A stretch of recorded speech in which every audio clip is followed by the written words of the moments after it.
The National Weather Service in New Orleans has issued a special marine warning for Lake Pontchartrain and Lake Maurepas until 5:30 p.m. Central Daylight Time. At 4:36 p.m. Central Daylight Time, a severe thunderstorm capable of producing waterspouts was located near Kenner, moving northeast at 45 knots. Hazard, waterspouts and wind gusts to 40 knots. Source, radar.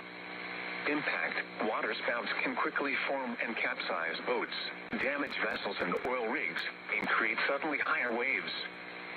Small craft could be damaged in briefly higher winds and suddenly higher waves. Locations impacted include the midpoint of the Causeway Train and Lake Maurepas, Orleans Marina, and Kenner.